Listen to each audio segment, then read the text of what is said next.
kita dah kita dah rebus sagu tadi.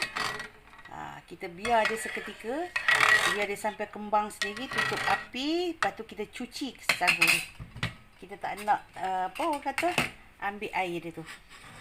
Kita masukkan daun pandan. Kemudian kita masukkan gula melaka, gula betul ya. Okey. Yang ni dulu. Sekejap lagi baru kita masuk santan. Gula 1. Kita kena manis juga lah sikit. Tapi kalau kata manis sangat pun tak mau. Okey, macam tu je. Dalam 4 sidu. Garam. Kalau tidak dia tak lemak. Jadi kalau kata tak ada garam. Okey, kita tunggu sekejap biar dia cair.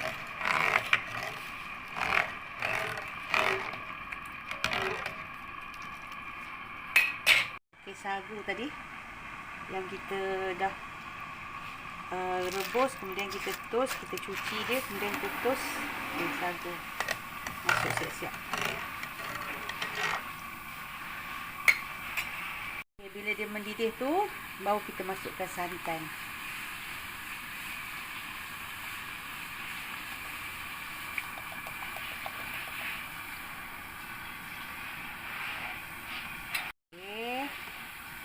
Biar dia mendidih sikit lagi.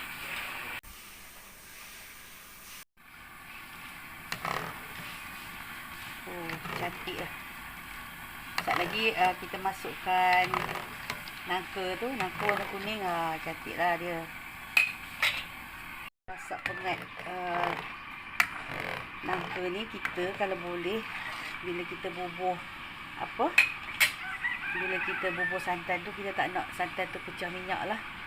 Dia dah mendidih macam tu, bubuh nangka. Nangka ni nangka madu ni. Memang sedap lah, manis meletin.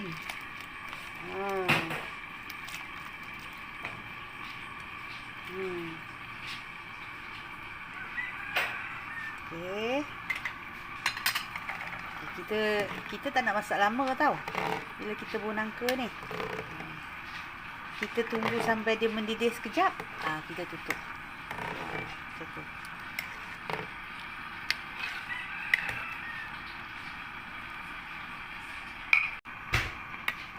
Okey.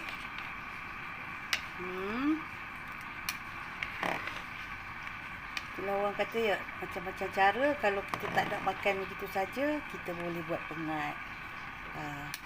Pada rasa-rasa di rumah tu banyak kan buah ni, apa kata kita cuba. Memang sedap.